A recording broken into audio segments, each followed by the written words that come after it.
ou que Jesus anuncia nas Escrituras. Na semana passada, Jesus declarou que era o pão da vida. E hoje, o próprio Jesus nos diz algo ainda muito mais ousado. Ele vai dizer: eu sou a luz do mundo. Então, se você trouxe a sua Bíblia, abra comigo no Evangelho de João, no capítulo de número 8, e nós vamos ler o versículo de número 12. João, capítulo de número 8, Evangelho de João, capítulo de número 8, versículo de número 12. Nos diz assim a palavra do Senhor. De novo Jesus lhe falou dizendo: eu sou a luz do mundo. Quem me segue não andará em trevas, pelo contrário, terá a luz da vida. Amém? No início do ano, ficou famoso nas redes sociais pessoas acordando de madrugada para ir ver o pôr do sol nas praias da nossa cidade. Quem aqui foi ver o pôr do sol? Levante as suas mãos. Alguém foi? Temos um só. 2, 3. Então, para vocês que levantaram a mão, 4. Para vocês que levantaram a mão e foram ver o pôr do sol de madrugada, não há mais desculpa para vocês chegarem atrasados na igreja.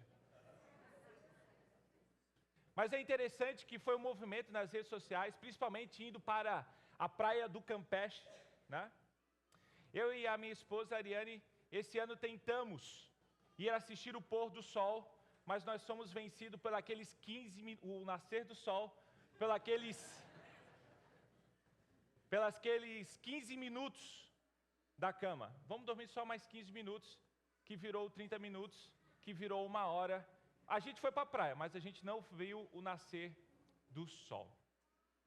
Mas, pensando nisso, eu lembrei de uns verões que a gente passou há uns anos atrás na casa do tio da Ariane, o tio Sérgio.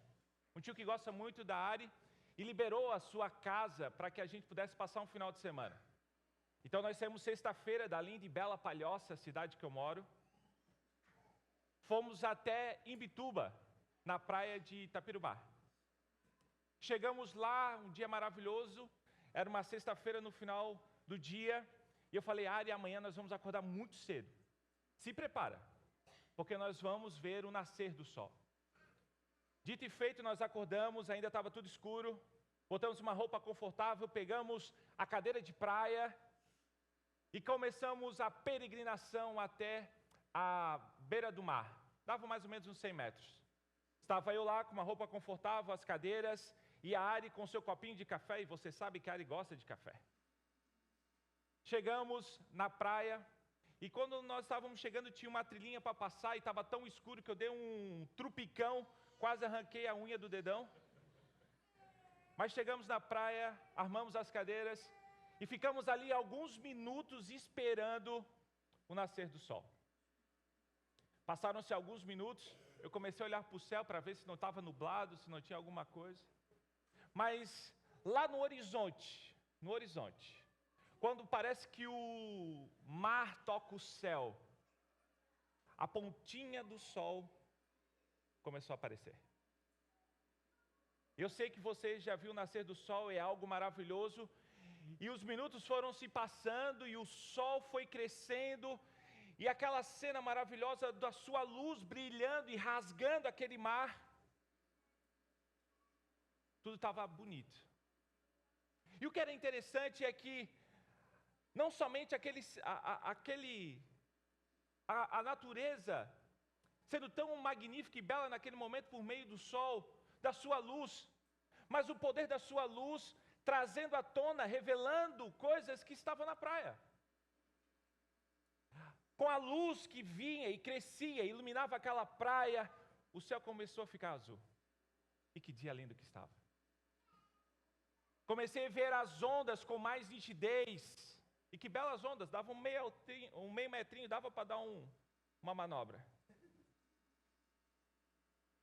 A areia, as árvores, os morros, até o olho verde da minha esposa estava tão belo naquele dia. Mas da mesma maneira que apresentava as belezas daquele momento, a luz também apresentou algumas outras coisas, como por exemplo, a areia que estava suja por causa de uma festa que tinha tido outra noite, e o pessoal, infelizmente, não recolheu o seu lixo e levou embora. Algumas árvores que estavam cortadas, alguns desmatamentos que estavam no morro, que as pessoas foram lá e desmataram. A luz que trouxe as belezas também revelou os problemas, o lixo, a sujeira, a maldade revelada naquele dia. O texto que nós estamos lendo nos mostra que em João 8:12 é exatamente isso. Assim como o sol revelou a realidade da praia, a luz de Cristo revela a realidade da vida. Ela revela quem Deus é, ela revela quem nós somos, ela revela o caminho que estamos seguindo, ela também revela para onde esse caminho está nos levando.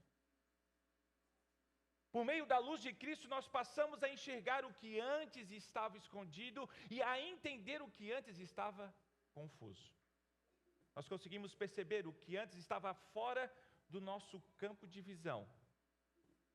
Por isso, Jesus não diz apenas que é uma luz, ele diz que é a própria luz. Nesse único versículo, nós vemos que a luz de Cristo, Jesus nos revela 3 grandes verdades. E é sobre elas que eu queria conversar com você por meio desse sermão essa manhã. A primeira grande verdade é quem Jesus é. O versículo vai dizer que ele é a luz do mundo. A segunda grande verdade que o versículo nos mostra, a luz de Cristo, é que o que Jesus exige, ele vai dizer, quem me segue. E a terceira grande verdade que o texto nos mostra, a luz de Cristo, é o que Jesus oferece. Ele oferece dizendo que ninguém que segue ele andará em trevas, mas terá a luz da vida. E tudo isso nos leva a nossa ideia central. Na luz de Jesus, a vida finalmente encontra o seu verdadeiro sentido.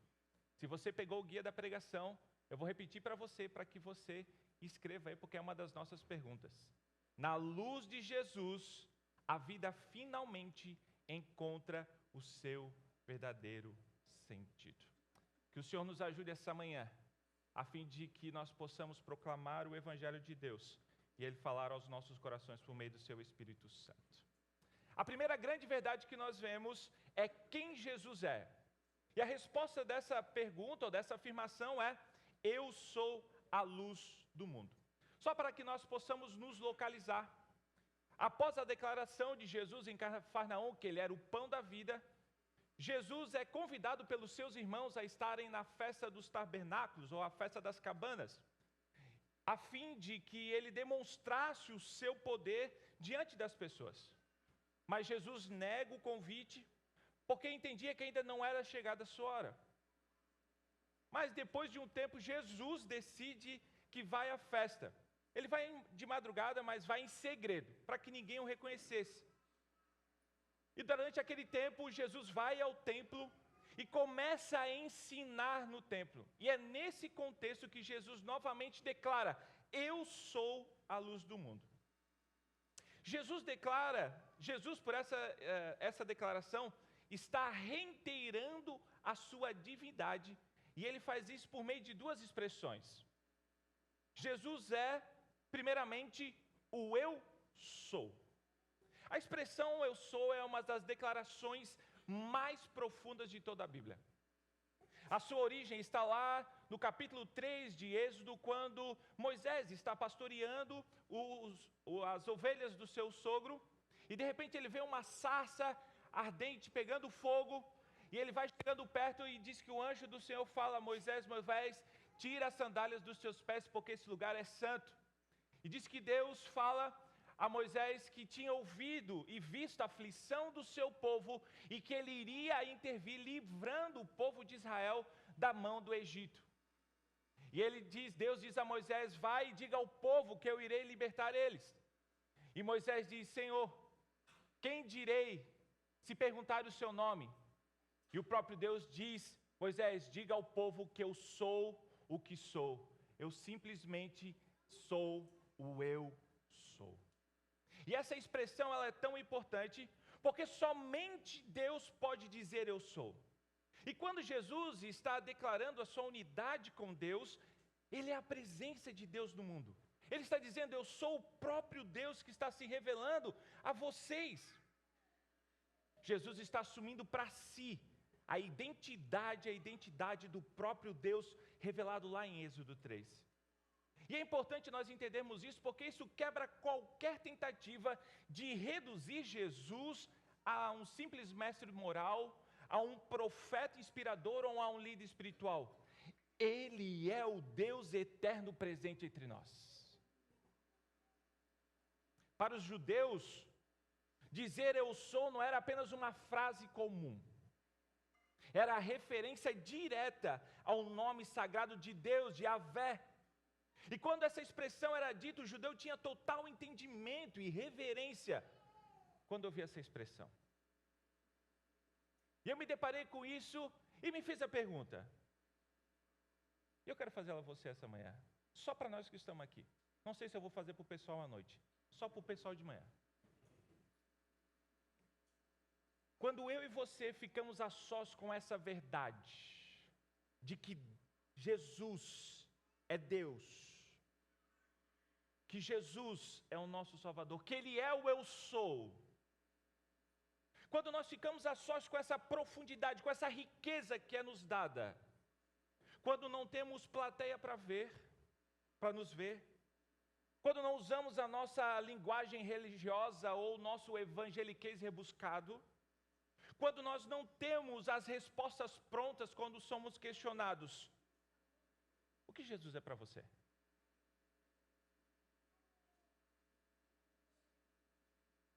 Dane Ortland, em seu livro Santificação Profunda, diz o seguinte: temos uma visão domesticada de Jesus, a qual, despeito de toda a nossa precisão doutrinária, reduz sua glória em nossos corações.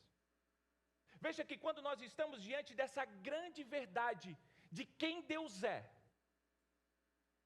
nós podemos saber quem Deus é, mas podemos também ter uma visão domesticada de Jesus. E uma visão domesticada de Jesus é aquela que cabe nos nossos planos, nas nossas agendas, nas nossas explicações, ou seja, é uma visão reducionista de quem Jesus é.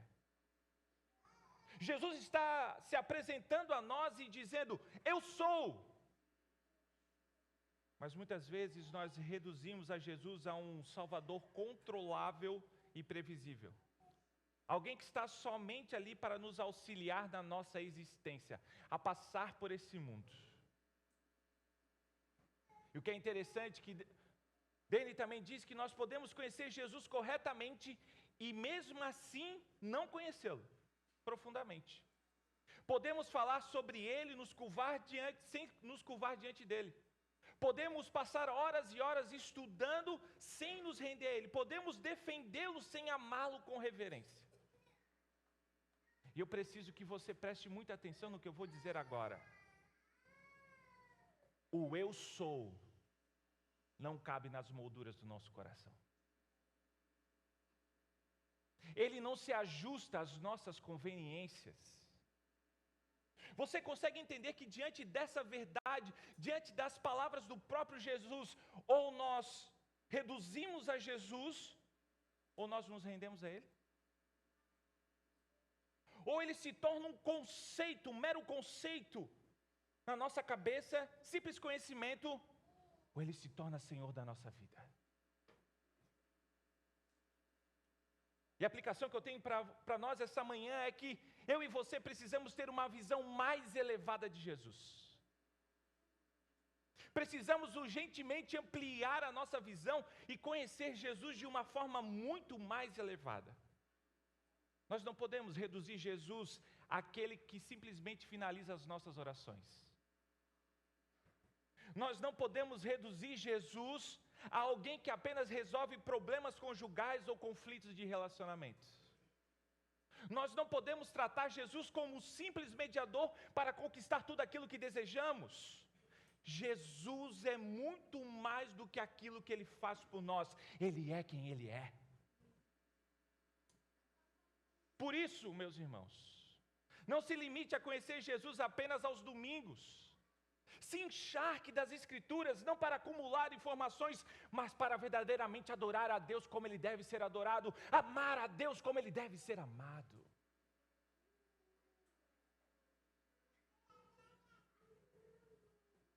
Não busque a Deus apenas para construir conhecimento, mas para desenvolver um relacionamento profundo, verdadeiro e transformador com Ele.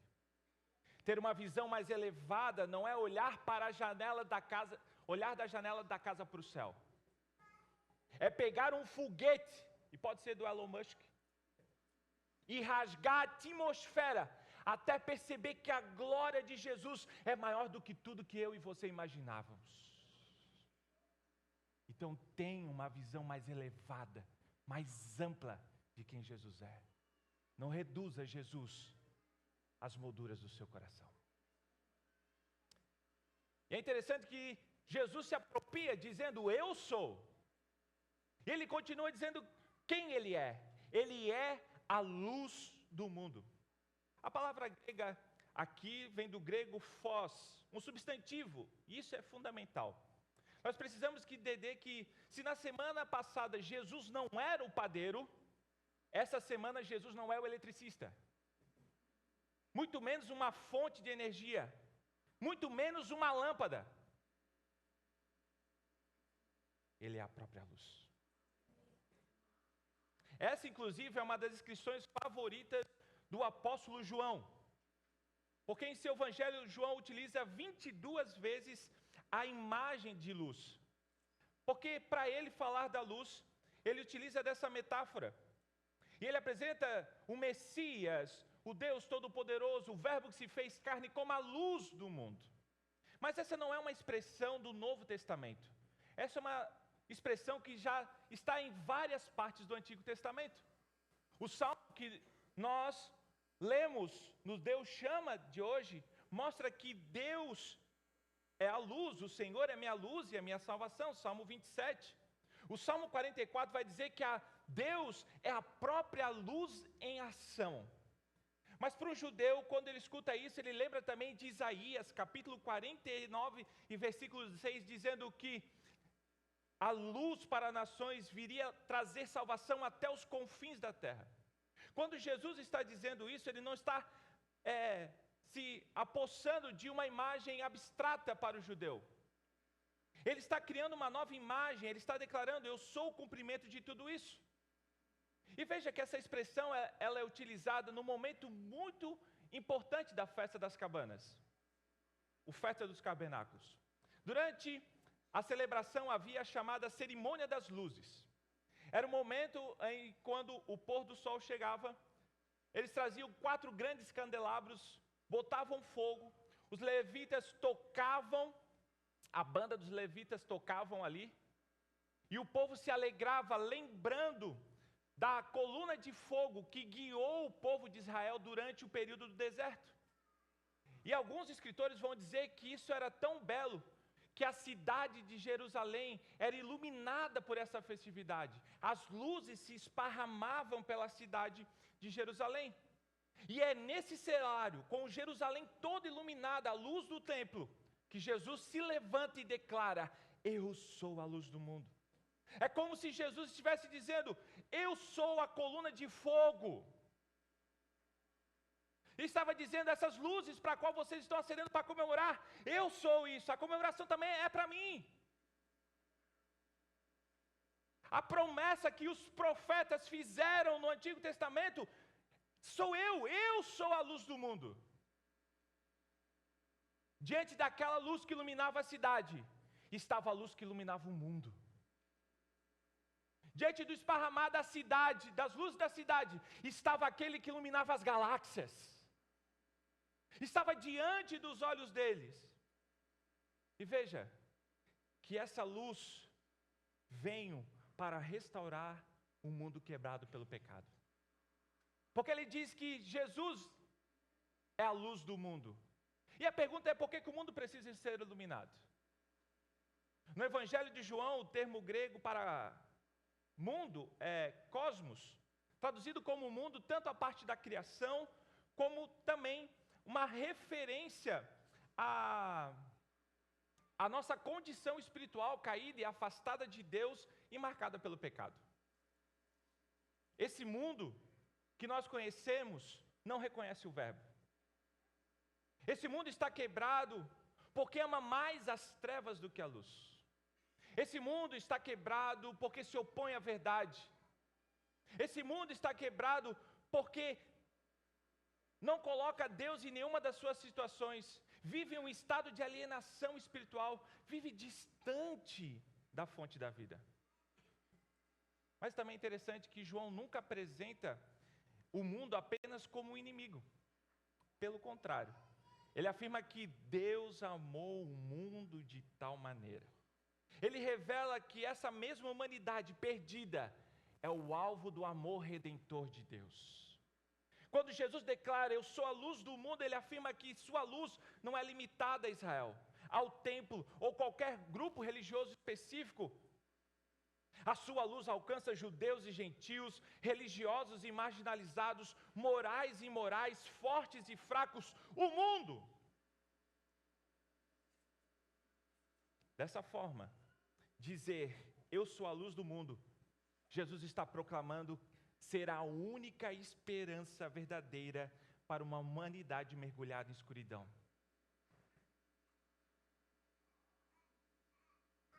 Eu e você não podemos ser ingênuos. Nós não podemos nos enganar. O mundo está quebrado. Olha quantas guerras. Olha quantas mortes. Olha quantos abusos. Olha a corrupção, a injustiça.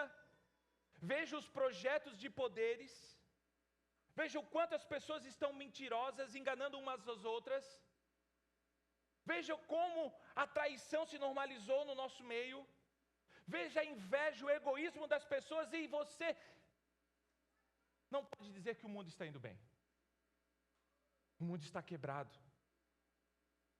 E a minha aplicação para nós aqui é: não entregue a sua esperança às coisas deste mundo. Esse ano é um ano importante no Brasil, teremos eleições. Mas se a sua esperança está na política, desculpe, a sua esperança é frágil, quebrada e falha. Se a sua esperança está na economia, de que você vai poder comprar mais, ter mais, construir mais, a sua esperança é fraca, é frágil. Se a sua esperança está nos relacionamentos, veja, a sua esperança vai ruir. Se a sua esperança está nos amores desse mundo, meu irmão, minha irmã, entenda, esses amores são quebrados. Nós precisamos colocar a nossa esperança no devido lugar. E a nossa esperança é no eu sou, a luz do mundo. Este mundo, meus irmãos, não é o nosso destino final, e nós precisamos lembrar disso todos os dias, que a nossa história não termina aqui. As nossas perdas não são o último capítulo da nossa história. As nossas dores não são o ponto final aqui. Cristo ressuscitou, Cristo reina e Cristo voltará. Por isso, nós vivemos com os pés na terra, mas com o coração na eternidade.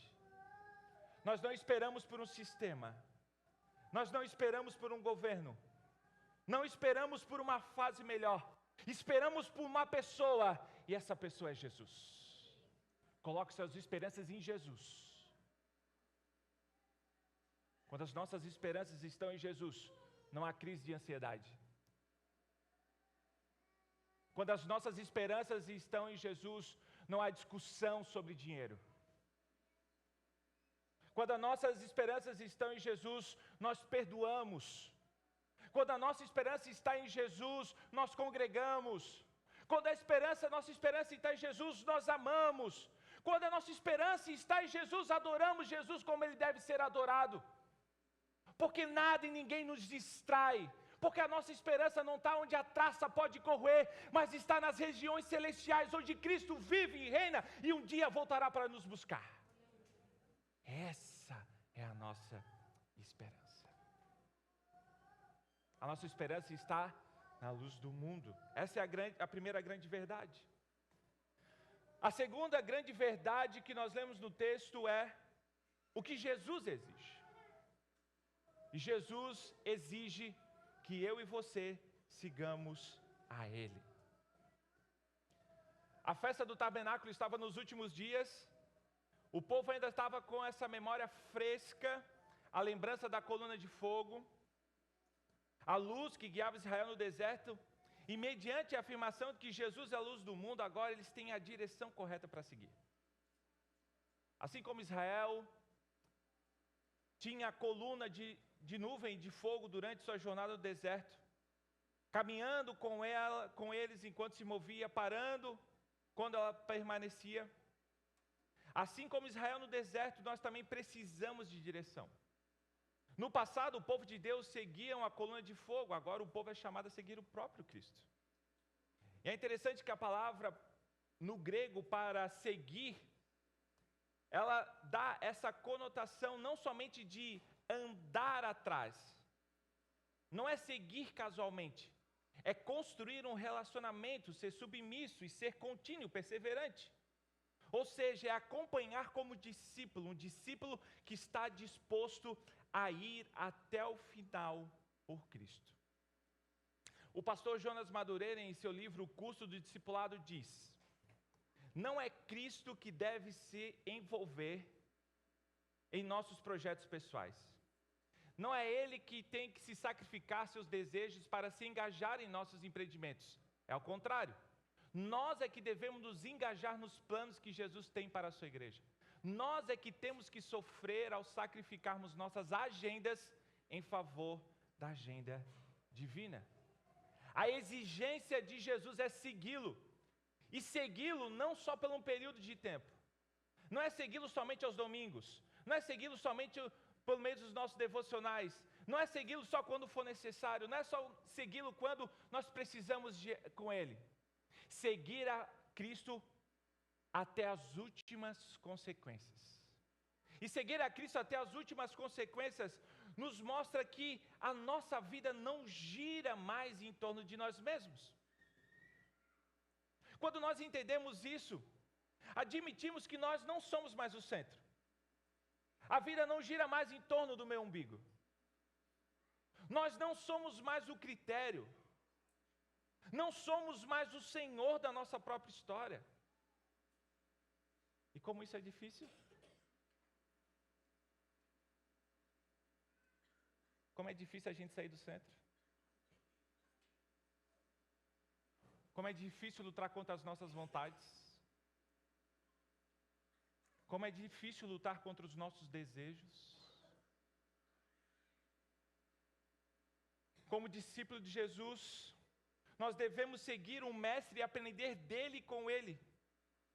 Porque nós precisamos entender que a nossa vida existe não mais para nos satisfazer, mas para glorificar a Cristo. Nós precisamos lembrar que nós não somos mais o protagonista da nossa história. Na verdade, a gente nunca foi. Cristo sempre esteve no controle da nossa história. Sempre esteve no controle da nossa história. A segunda coisa que aprendemos a seguir a Jesus é aceitar o custo da fidelidade.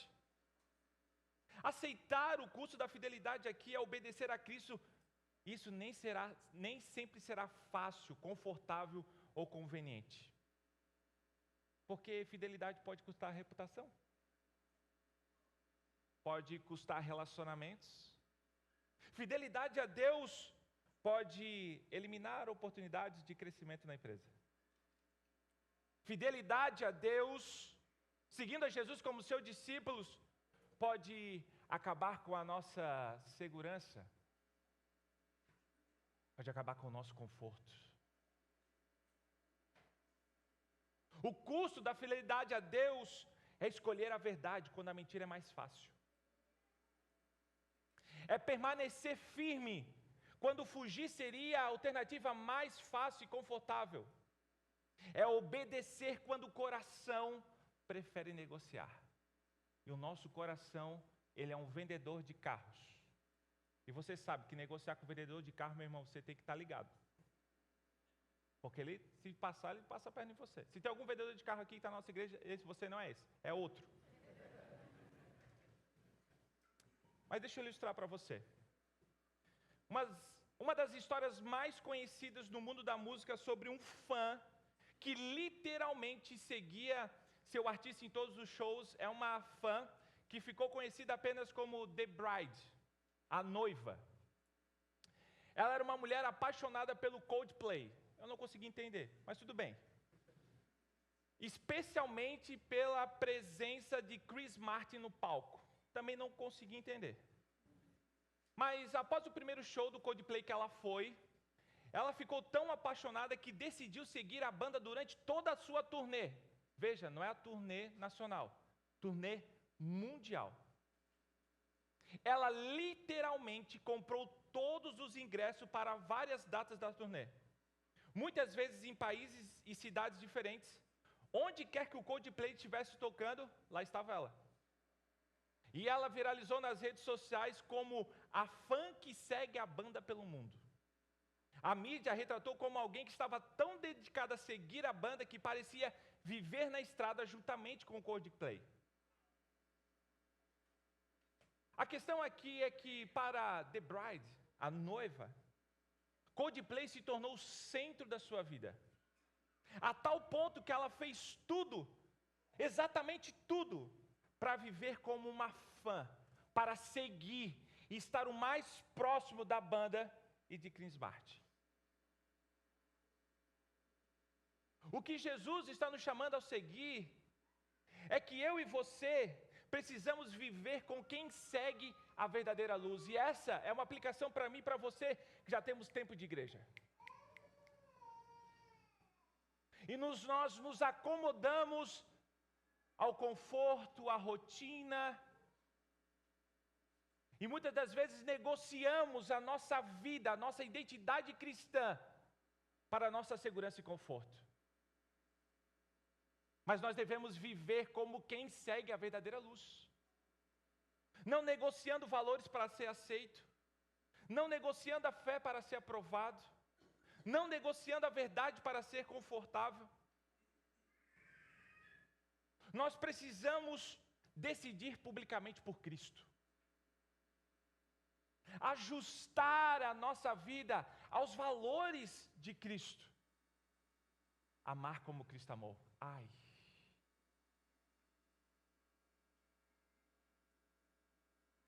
Escolher fidelidade a Deus quando ninguém está vendo. Já estamos tempo demais na igreja. Quantos dezenas e centenas de cultos aos domingos nós já participamos? Já chega de viver como se Jesus fosse apenas alguém que nós precisamos aos domingos, e não uma vida de discipulado. Nós não temos diferença nenhuma, muitas vezes, para aqueles que não seguem a Jesus. Nós precisamos, eu e você, a viver uma vida testemunhando que seguimos a Cristo. A minha outra aplicação é para você que é novo na fé e está escutando tudo isso e está dizendo: Jesus amado, acho que não deu para mim. Não me contaram essa parte no Marco 0, André. Não me contaram essa parte no Marco 0, Denis. Que ia ser tão difícil. Rapaz do céu, parece que quando eu professei a Cristo e abri os meus olhos, parece que o mundo desmoronou. Parece que Satanás estava esperando eu só dizer: eu creio que Jesus Cristo é Senhor e Salvador da minha vida. Foi só eu sair do tanque, que parece que as coisas já apertaram. O meu encorajamento para você é: não desanime. Não desanime, meu irmão. Não desanime em meio a dificuldades, porque seguir a Jesus não é uma corrida de 100 metros. E nós aqui corremos 100 metros. Mas é um triatlon. Você vai ter que nadar, correr e pedalar. Não é uma prova de 10 segundos. É uma vida inteira sendo aperfeiçoado e santificado pelo Senhor. Então não desanime. Não desanime. Jesus não prometeu que a caminhada seria isenta de dor. Ele prometeu que estaria conosco. Não interprete, meus irmãos. Você que é novo na fé, dificuldade com abandono, dificuldade com rejeição. Continue, permaneça, caminhe. A luz que chamou vocês não se apagará no meio do caminho, então não desanime. Fica firme.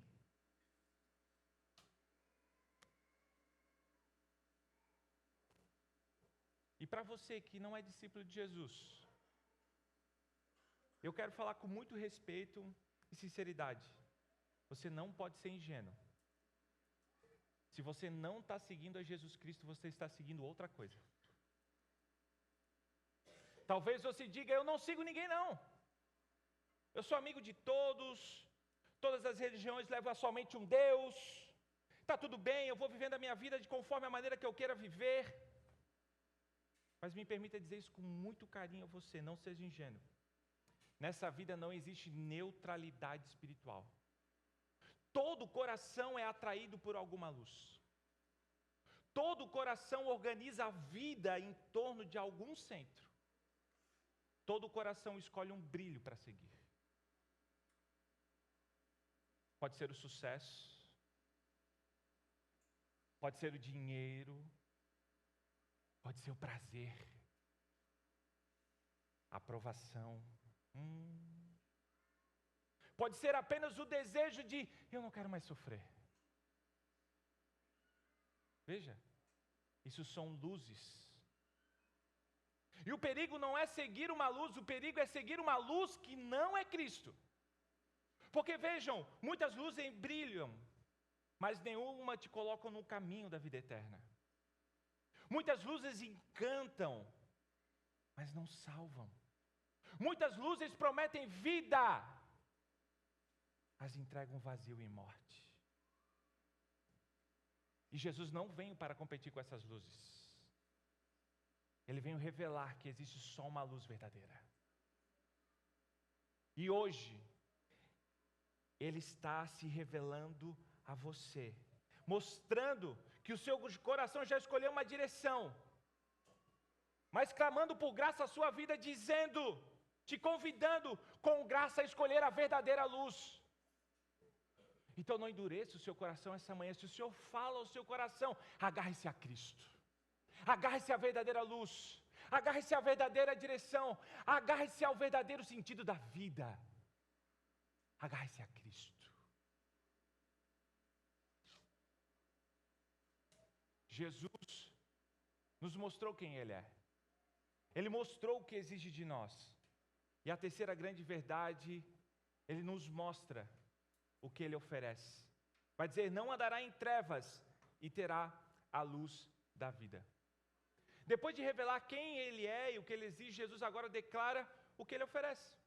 Veja, quem me segue não andará em trevas, pelo contrário, terá a luz da vida. E essa promessa tem duas partes inseparáveis. A primeira é não andar em trevas. Na linguagem bíblica, trevas não são apenas sofrimento exterior. Trevas são uma condição interior.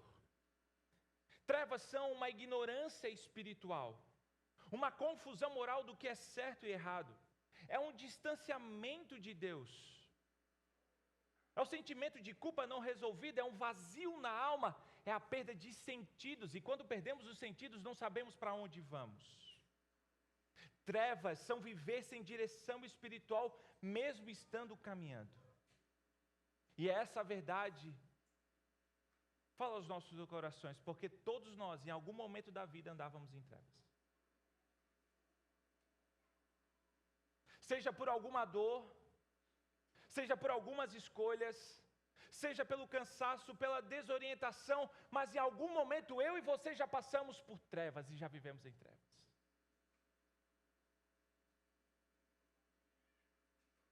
A segunda afirmação que Jesus diz, essa verdade é que quem andava em trevas agora terá a luz da vida. Aqui Jesus não diz apenas que dá a luz, ele diz que dá a luz da vida. Ou seja, uma luz que não apenas ilumina o caminho, mas que comunica a vida. É essa luz que cura a culpa. É essa luz que reorganiza a esperança no nosso coração. É essa luz que devolve a dignidade da nossa vida. É essa luz que reconstrói a nossa identidade. É essa luz que restaura o sentido de viver uma vida para a glória de Deus.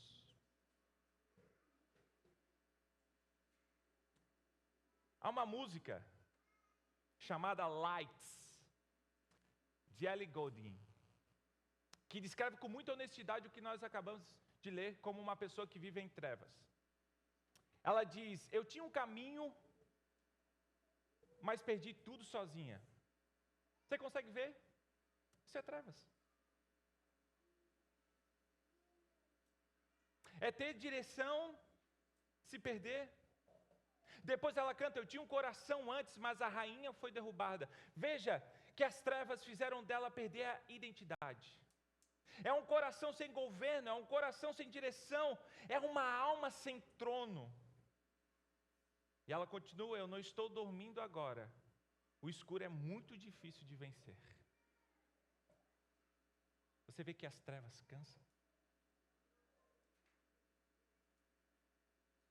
Você consegue enxergar que as trevas tiram o descanso do coração? As trevas tiram o descanso da alma? Você consegue entender como as trevas pesam na alma? Que parece uma âncora que vai nos levando cada vez mais profundamente por uma vida de escuridão.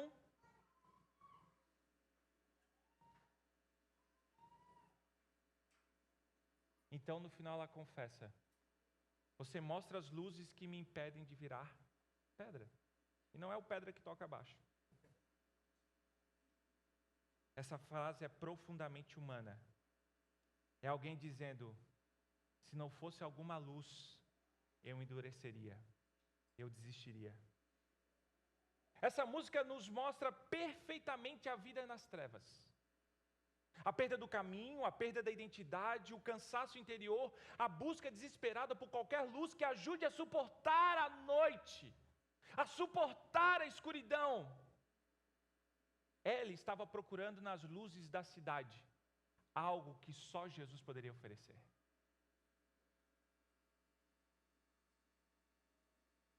A luz que Jesus dá não é uma luz para sobreviver à vida, mas uma luz para realmente viver. E nós já fomos, como essa música, perdido em trevas. Eu já andei em trevas. Ah, como eu andei em trevas. Você pode dizer: pastor Zé, você já nasceu no lar cristão, você conhecia Cristo, ouvia Cristo, a sua mãe orando, a sua avó orando, a sua família frequentando os cultos. Como é que você andou em trevas?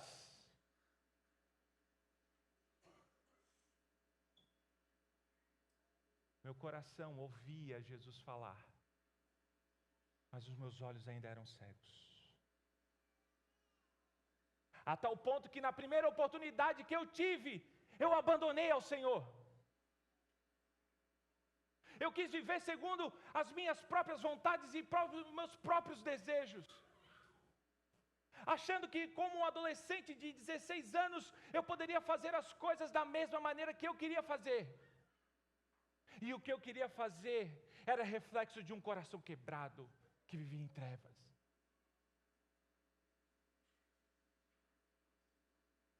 Mas esse coração em trevas um dia foi iluminado pela luz do Salvador.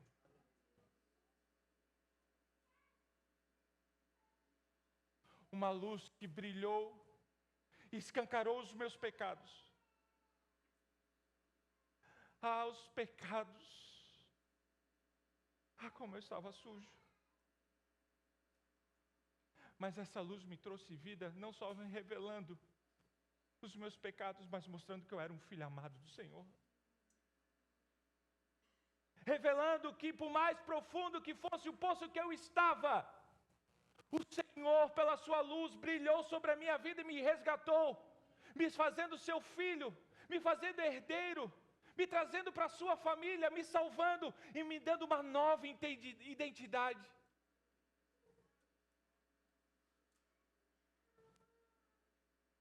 A luz do mundo está aqui revelando e mostrando o quanto nós precisamos dele, o quanto nós não conseguimos viver sem ele. Viva na luz de Jesus. Se coloque de pé, meus irmãos.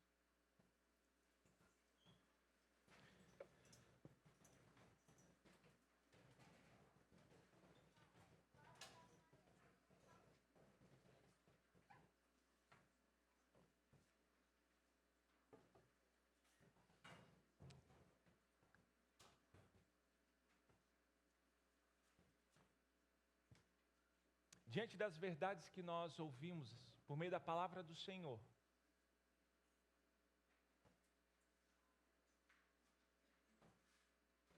diante da luz de Cristo, diante da grande verdade de que Jesus Cristo não é um simples profeta ou um coach dos tempos modernos, Ele é o próprio Deus revelado a nós. Diante dessa verdade que brilha nessa manhã, brilha mais do que o sol lá fora,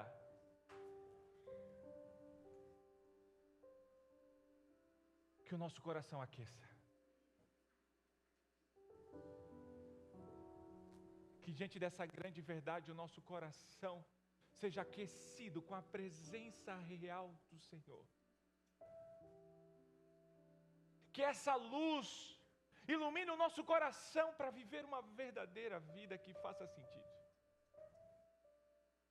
Porque qualquer outras luzes que brilham aos nossos olhos, que não for Cristo, são luzes que enganam.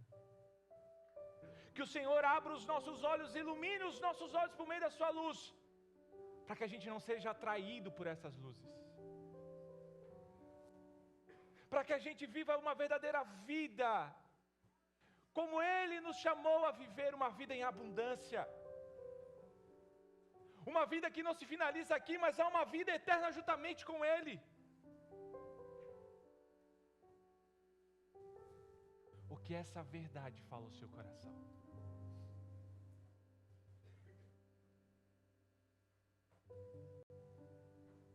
O que a luz de Cristo revela do seu coração? O que a luz de Cristo traz à tona agora aos seus pensamentos? A mesma luz que traz à tona é aquela que dissipa toda a sombra. Eu quero chamar você a orar, a clamar ao Senhor, para que Ele dissipe as sombras do nosso coração, para que a gente redirecione os nossos olhos para a verdadeira luz, que é Cristo Jesus. Que o nosso coração se encha de alegria, porque os nossos olhos podem contemplar o cuidado, o amor, a misericórdia de Deus em nossas vidas. Você teria coragem de orar ao Senhor, pedindo para que Ele ilumine e dissipe as sombras daquilo que você guarda 7 chaves no seu coração?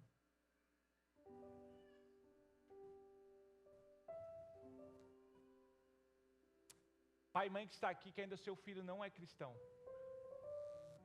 que tal agora você interceder ao Senhor pela vida deles, pedindo para que seus olhos sejam abertos e eles contemplem a verdadeira luz?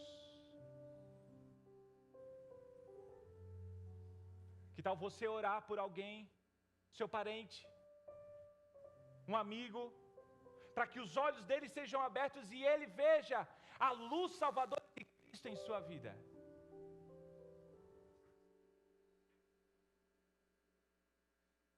Vamos orar? Jesus Cristo, Tu és a nossa luz, e não há outra luz além de Ti. Tu és a luz que traz vida, Tu és a luz que dá vida, vida abundante, uma vida perfeita. Perfeita não porque não teremos dificuldades, não porque não teremos problema, não porque não teremos que lidar mais com o pecado, mas uma vida porque estamos contigo. E se estamos contigo, não temos nada a temer. Se estamos contigo, se o Senhor nos chama, se seguimos o Senhor como seus discípulos, Senhor, não temos medo, não temos, Senhor, medo do que vai acontecer, porque a nossa esperança não está nas coisas corruptíveis desse mundo, mas a nossa esperança está no Senhor. O Senhor é a nossa esperança. Que a Tua glória ilumine as nossas vidas, Senhor Deus. Senhor, nós também te pedimos, Pai, brilha sobre os nossos familiares, brilha sobre os nossos amigos, brilha sobre os nossos colegas de trabalho, brilha sobre os nossos familiares, nossos filhos, Pai, que precisam ter os seus olhos abertos. Senhor, faz brilhar a Tua luz sobre eles, Pai.